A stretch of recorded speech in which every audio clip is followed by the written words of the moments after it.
Hello, good morning, and welcome to this Dawn Busters Taste Challenge. I have two 40% alcohol gold tequilas, both bottled in Kentucky by the Sazerac Company.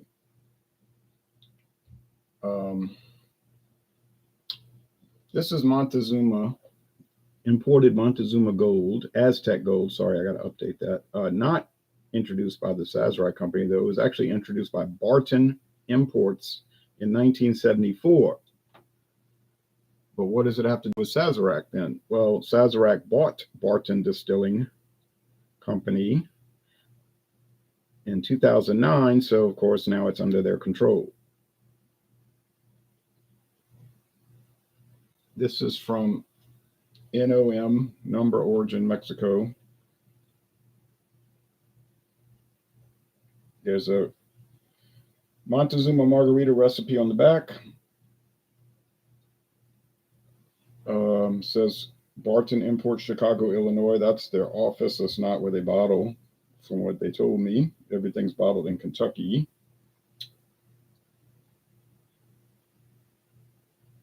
And they told me there, when it says Louisville, to ignore that because that's offices also. So if that's the company telling me that, I will assume they would know their own operations. Okay, let's see. Montezuma Aztec Gold. That's right. Aztec Gold. That's always been their kind of thematic since 1974.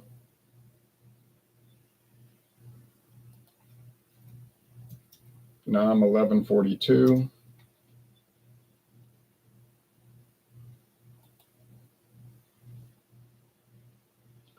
I was reading an article about those NOMs. They said you can't go by that too much because it's kind of deceitful. Like it might just be where it finally left Mexico, but it might be from a different distillery, but they package it, or you know what I mean,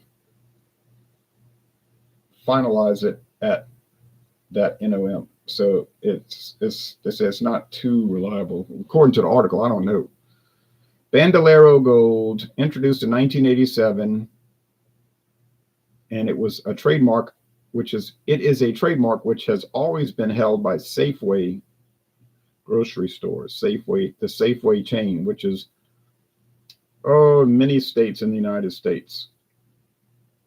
And this is not Bandolero Gold tequila. No, it's called Bandolero Gold, tequila with natural flavors. Now, if you look at the current bottles of Montezuma Gold, the ones that's been coming out of the last few at least a year, that's what they're calling it now, Montezuma Aztec Gold. They took the tequila off the name, and now it says Montezuma Aztec Gold tequila with natural flavors. I don't know what Sazerac's reasoning is with this, but that's where they've been headed with all their stuff. Hey, look, I don't know. I don't have any influence in that company. This usually can be found for less than $10, believe it or not. When I checked the list of top 10 selling tequila brands, Montezuma was number 10. That was years ago. It could have changed. Probably has changed. But no use talking about the store because everybody pretty much sells it. I mean, I see it at Walmart, Winn-Dixie, everywhere. Total Wine & More. It's just a common product. It's like Bacardi or, well, that's not a tequila. Let's say Jose Cuervo. But a common name like that, Bacardi, Jose Cuervo, Jack Daniels, Jim Beam, Seagram's vodka is just like you would have a hard time finding somebody that didn't sell it. And I noticed that Seagram's vodka is new. They have a new owner. They sold the brand to somebody else in Minnesota. Secondly, it's now 6 times distilled. It used to be 5 times distilled. And it has a new label design. So there you go on that. All right. Anyway, that's another story for another time. So this runs about, like I said, $8.99. There is a Montezuma Silver. There's also a Montezuma Blue label, which is very hard to find, but I have seen it at Total Wine. It's a liqueur. It says it on the bottle. It's a tequila liqueur, and I don't know what people use those for, but yeah, Montezuma Blue. Seen it around. Okay, so Bandolero. I put in the notes the Albertsons Company stores, and the reason I put that is because Albertsons over the last 10 or 15 years has been going around buying up other grocery chains. Safeway, Vons, Shaw's, Jewel Osco, was a lot. I mean, it's too many to remember. You can look on their website. They list like, I don't know how many, a lot. Some of them I was surprised. I didn't even realize Albertsons owned them. And then they tried to make a merger with Kroger last year.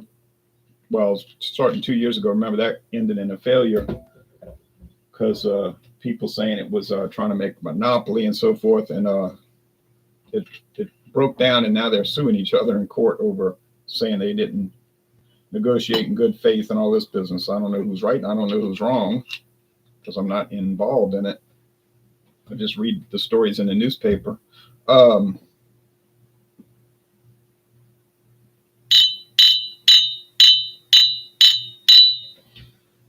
a little bit too much. You can see that the Bandolero Gold is nearly clear.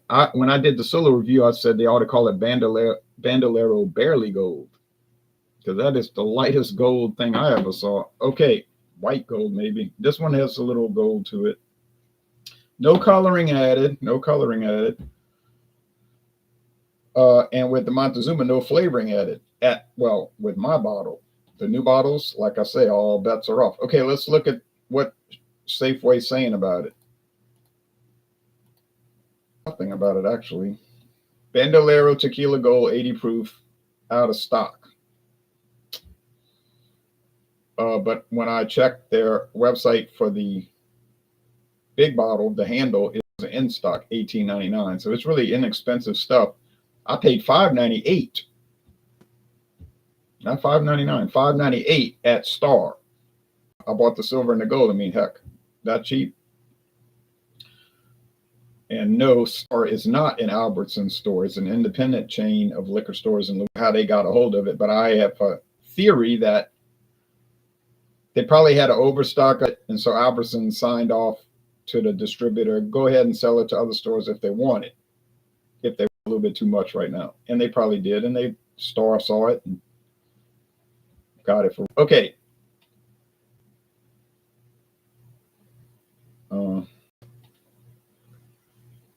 It's an interesting label. It's got like these skeletons with at a party, and the skeleton with the sombrero is coming at you, you know, oh yeah, he's got a sword, and or a dagger. Oh yeah, producto especial, special product in the sense that it's tequila with natural flavors. You can't add flavor into tequila. And they're not selling it as a tequila. They're selling it as a tequila with natural flavors. I know it sounds ridiculous. The law is shady, let's call it, because, you know, you read your regulations and then there's an around. But they do have to disclose it. Now, at least they have to do that. So, like, you can't add flavor into bourbon, but you can sell bourbon with natural flavors. But you got to have it on the label. You can't get away with that. It has to be, and then they can't put an age statement for some reason. If they do that, if they put like bourbon with natural flavors or whatever, tequila with natural flavors, they can't put an age statement.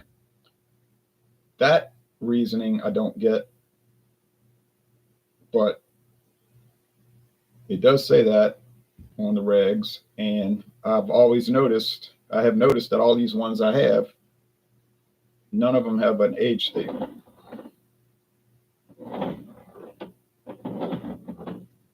Now you could counter argument and say, yeah, but you know, these are really low, these are bottom shelf products, and the fact is no one even cares.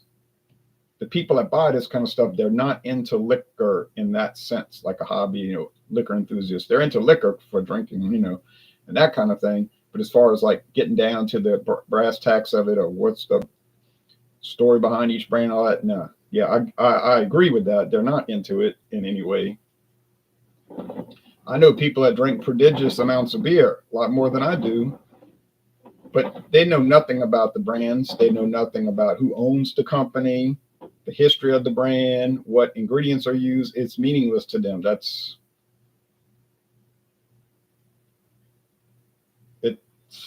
They don't care, and they're not required to care, There's no rule that says that.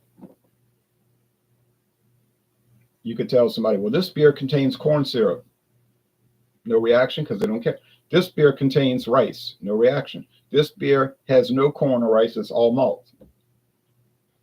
No reaction. They probably don't even know what all malt means. And furthermore, they don't have any interest in what it means. And that's fine. And they buy it. Look, they say, look, I'll buy it. I drink it. I like it. End of story. Okay, fine. End of story. I agree with that.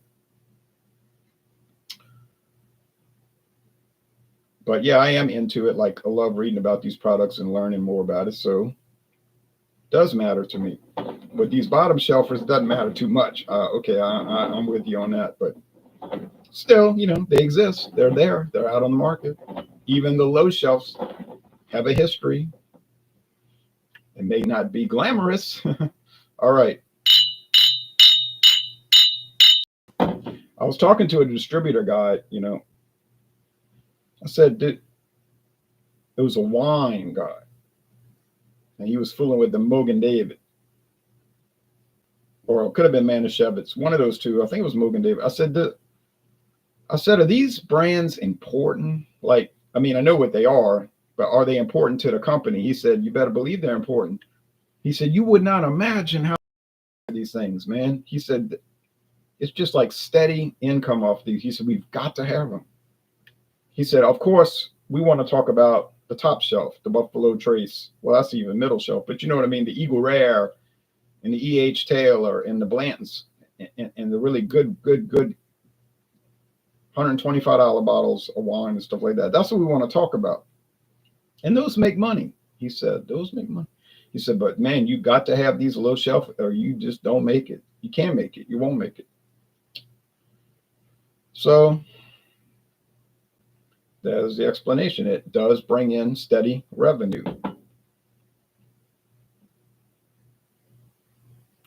There is a segment of the market who doesn't care about anything but one factor, which is price. They'll put up with some questionable flavors and aromas, and it's just because of the price.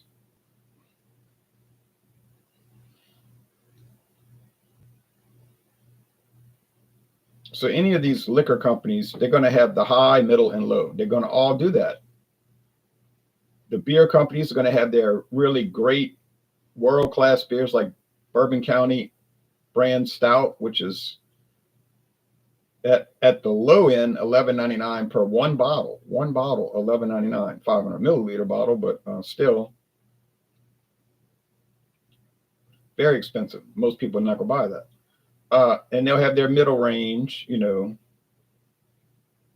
like Michelob, which is above average beer. And then they'll have their low end. They're super low end, like really cheap stuff. That some of them they only sell in certain states, like this Lucky Strike. Not Lucky Strike. Lucky. What's the name of that stuff? Somebody sent it to me from Pennsylvania. Lucky Streak. Very cheap, light beer from Anheuser-Busch. Find it on their website. You'll never see it. But they, you might tomorrow if they decide to start posting it, but people in Pennsylvania, whatever, say, oh yeah, we get those. It's like super cheap for a case. And who knows, they might have another one out there in California that nobody sees. And then they put all their flavored, soda pop, Kool-Aid, or as they call them, which I think is an accurate term in England, they call them Alco Pops. Are they proud of those products? I wouldn't say that, but they put them on the shelf and people buy them. Are they healthy? Well, do you think a beer-based product loaded with sugar and food coloring is healthy? I think we know the answer to the question. But they all do it. And even the liquor companies got these funny bunny stuff things on the market. You know, they might make great products and then they'll put out these little ready to drink can things with chocolate or doggone cream and cookies and cream. One that tastes like a breakfast cereal. Look at Sazerac. They just paid a bundle of money for Buzz Balls. I didn't even know that, but it's on their website now. And then I read a little thing. Yeah, they bought Buzz Balls, but they said they would let the family stay in production of it out in Texas. But why would that family sell out? They were proud. They were independent. They started their company. You know why they sold out? Because they couldn't turn down that money. It's too much. You couldn't pass it up. You don't know what's going to happen in the future. So, yeah, Buzz Balls. Definitely a lowbrow product. But sells like crazy. Yeah, this smells like nothing really. In my left hand, it smells like nothing. Or maybe water. This smells like the agave that went bad. You say like rotted vegetable? Yeah, a little bit like something that's like spoiled. Or I don't know. It doesn't smell normal. It smells strange. It's not an off-putting aroma, but it. Okay, taste time.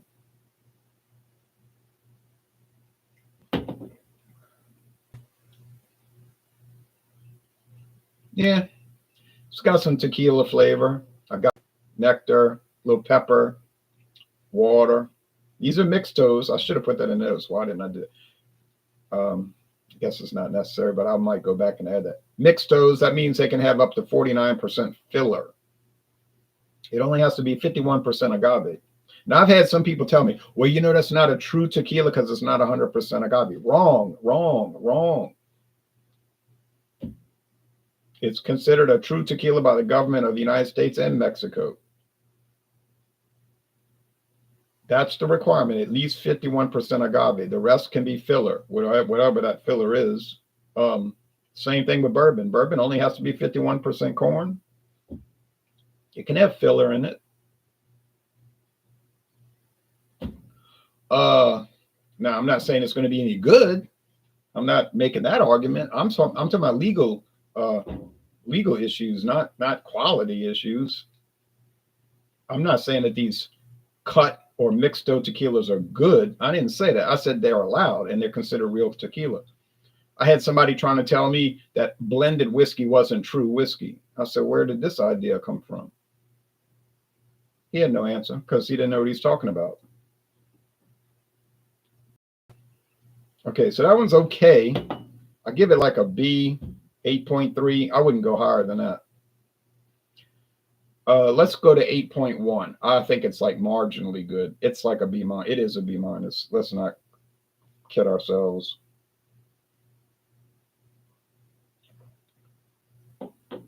That's got a sourness. Now, as Bandolero breathes, as I keep opening and closing the bottle, as it gets air in there, could that change its flavor? Yes. And I know that because I have had this experience with other liquors, whiskey or brandy and other things. The initial taste very often is not the same flavor as when you get down the bottle, as you drink down the bottle. Now, you say, well, I don't understand. I don't understand it either. And I guess it's got something to do with the oxygen getting in. I don't know. I can't explain it. But a lot of these, if they have bad aromas and flavors at the beginning, Ron Rio rum being the best example, a bizarre flavor and aroma, especially the aroma when I first opened. But as I've sipped down, that's dissipated. Now it's got a solid flavor. So yeah, whiskey or liquor, whatever, you might really need to sip on it and think on it. And I think you'll notice changes with many. I can't say all. All right, let me give it a second taste because this one got me a little confounded. See, I was using a clue, which was water. The Bandolero tastes like water. So that was an easy clue because all I had to do was taste the one that had virtually no flavor, and then I knew it was Bandolero. But now it's starting to show, if this is Bandolero, it's starting to show some flavor, which is actually not bad. In fact, enjoyable. So could the score go up for it? It could, with those things taken into consideration, that it's down the bottle.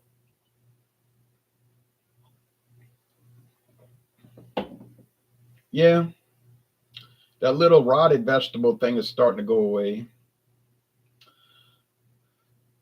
I guess I used to kind of snub my nose at people that would say, let it breathe, let it breathe. I'm like, you're so snooty. You're so dumb. You know, I was thinking these people are like stuck up. They think they're so smart, like, let it breathe. But now I know that they were right and I was wrong.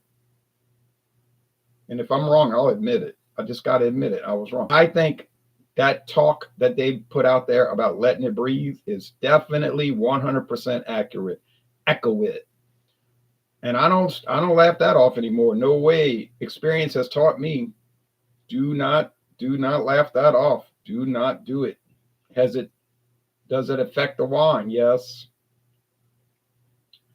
So you gotta be careful. That's why these revisits are so important. You go back to it and say, oh, wait a minute. Here's something I hadn't noticed before. Okay, so these snap judgments, I don't like the idea. Now, I was telling somebody, and I don't think he was too thrilled with my suggestion. He wasn't hostile, but he wasn't exactly keen on it. Let's say it that way. He was doing 4 different light beers together, blind. Bud Light, Miller Light. I think he had Pabst Light, Coors Light, and he was talking about this tastes like this. This say, to me, that's too many variables. You bringing in 4 is too many variables. But okay, that's the initial video. Okay, and you have different opinions about the 4, and then you give a score and a rating, and you say, oh, he was shocked that Pabst Light came out last. He said, wow, it came out in last place, and he was kind of feeling bad about it because Pabst sent him 3 cans. But like he was saying, and I agree with that, that's the risk you take. You know, I'm not going to sit there and just automatically brag on it because you sent it to me free. But I told him, I said, I think the best way to do these is to do a blind taste test 1-to-1, not 4, 1-to-1 in a tournament setting.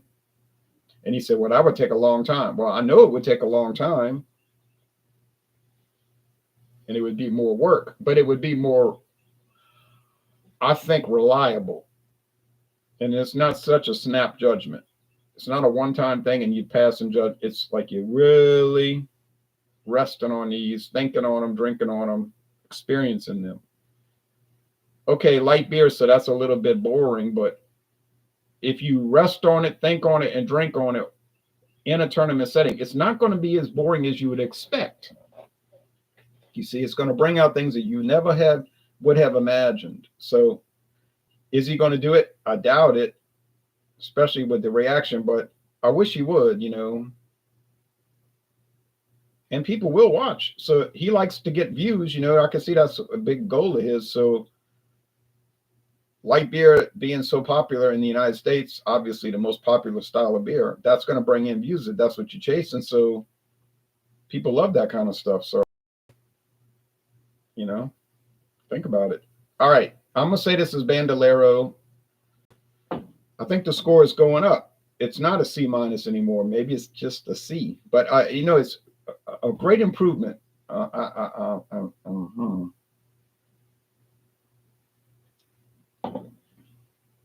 Montezuma, yeah. It's a solid product, honestly. Now I'm talking about the Montezuma Gold tequila. This new Montezuma Gold tequila with natural flavors, which I've never bought. I can't comment on it because I never had it. Have they ruined it? I don't know if they ruined it. I never had it. Could it have been approved? Could it have been improved? Oh, well, suppose it could have been improved. Maybe they detected the same thing I detected. Like, what's this rotted vegetable thing? Oh, we'll fix that. We'll add this vanilla to it. You won't notice it anymore. You know, I'm assuming that's the flavoring. And doesn't it say with natural flavors? Oh, yeah, plural. So what are the flavors? I don't know.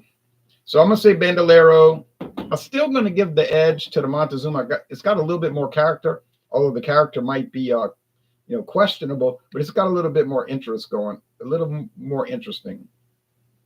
Price point on these, they're about the same. So, but Bandolero is cheaper. I mean, it's probably the cheapest tequila thing they sell, I would think. I mean, you can't go lower than that unless you're buying it from some guy that you know who's got some unmarked tequila in his truck bed.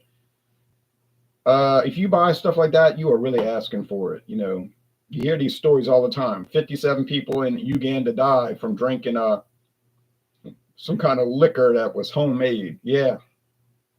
Or India, you hear it all the time in India. It's like, no way, why would you? Don't do that. It is, I can tell it's Bandolero just by the fact that it's got it's almost clear. Yeah. Plus I got the code on it. I got tags at the bottom of the glasses. Okay, comments. Herbie in India says, is it mezcal? All tequila is mezcal. Yes, so these are mezcals. So if you say, I've had tequila, but I never tried mezcal, no, you've had mezcal. The tequila version. What's the most popular type of mezcal? Tequila. Is it the only type of mezcal? Definitely not. What's the most? I've heard people tell me, I don't really like whiskey, but I love bourbon. That statement makes no sense. If you've had bourbon, you've had whiskey. Bourbon is a type of whiskey. I mean, I know what they mean. They mean other types of whiskey, but they like bourbon. But a lot of people don't know. Some people think bourbon is like a separate thing. And I've heard same thing with beer. People will say, oh, I don't like all those lagers, but I love Pilsner. Well, what do you think Pilsner is? Pilsner is a type of lager, okay? It's a type of lager. Sarah Nice says, rise and shine, know-it-alls. Yeah, the know-it-alls. Okay, well, I'm not a know-it-all, and I don't claim to be, and I never will claim to be. I like to keep learning, like a lifetime learner, what they call it, a lifelong learner. Now, I know stuff. Yeah, I read and I learn and I know things, but I don't try to, throw that around like, yeah, look at me, I know everything. No, not the case. Jeremy says, only had Jameson once, but didn't like it warm. A lot of people do not like whiskey at room temperature. They got to have it on ice. There's no right and wrong. Like a lot of these liquor websites will tell you, there's no right and wrong with whiskey. And they'll say, don't let people tell you how to drink your whiskey. You drink it the way you like it. If you like it at room temperature without anything added, neat, they call it neat, or straight, drink it that way. If you like it on ice, drink it that way. If you got to have it mixed with some kind of flavoring, like simple sugar, like simple syrup and sugar and orange wedge or whatever, or cherry, drink it that way. Don't let people pressure you into drinking it the way they think. They want to lord it over you. They call those people gatekeepers. Like they're going to protect the beer world. It's not your job to protect the beer world. Beer world doesn't need your protection, but they want to go around telling everybody how they need to drink their products. You need to drink a real ale, not pasteurized. I am the king of this world. It's like, no, you're not. Joe Hill says, morning, Thunder and Thursday tonight. That's the plan, Joe. That's the plan. Thunder and Thursday at 6:30 Eastern. I'm probably going to bring Captain Morgan white rum because I kept talking about doing him and I never did it. It's a good rum. Not my favorite, but it's good. Quality, it's not going to be super cheap. Common sense. It's not going to be super expensive either. Captain Morgan's a mid-range thing. Tommy Carroll says, top of the morning, Louisiana Liquor Reviews. Same to you, Tommy. So the winner today at this particular moment, give a slight edge to Montezuma, but a very slight edge. Cheers to Bandolero, though, because it seems like it's improving. It is improving. Is Eric lending it to the improvement? Is the oxygenation helping it? I do believe so. So I can think back all those years where I scoffed and laughed off people saying let it breathe. Now it's just stupidity on my end. Um, Basically not knowing what I'm talking about or not knowing nothing, you know. So I just think, yep, there's something to it.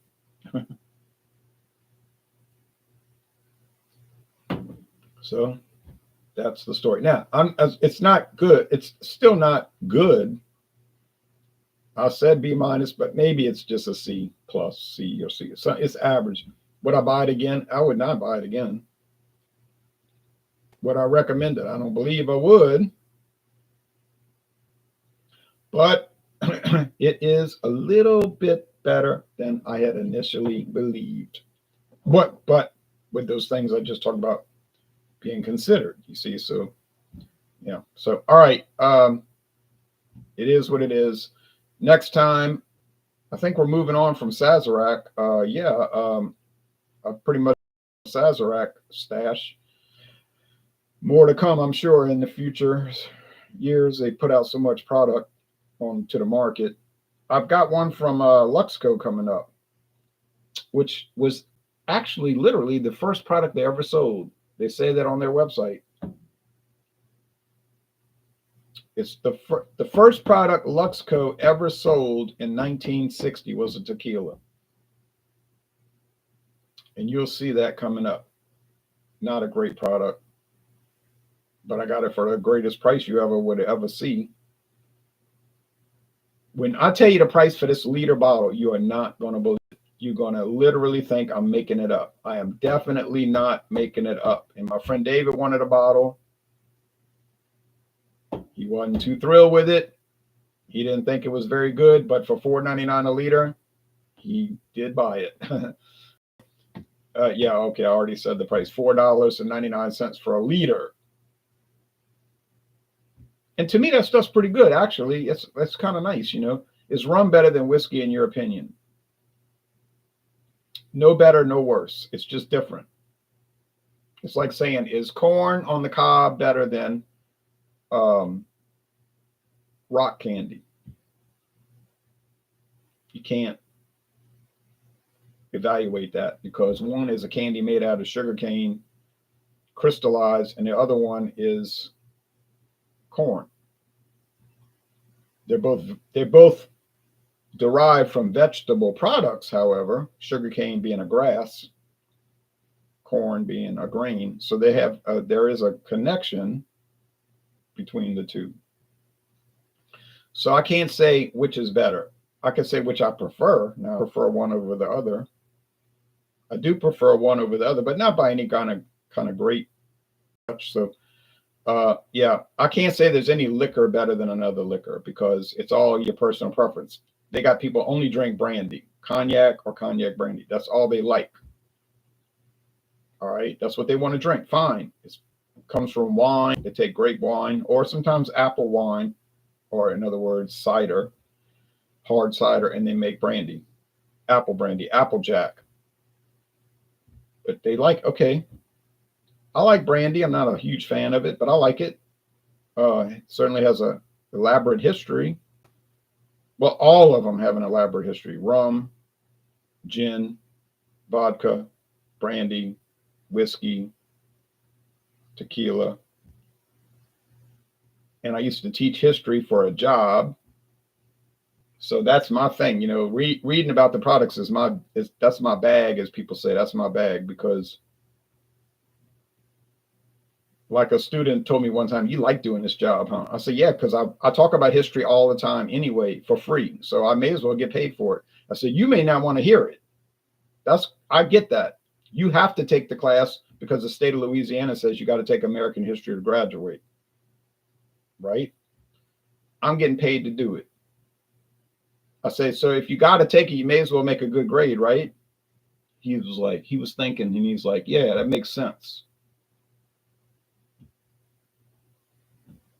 So he ended up making a good grade. All right. Thanks for watching, everybody, and I'll see y'all soon. God willing. Bye-bye.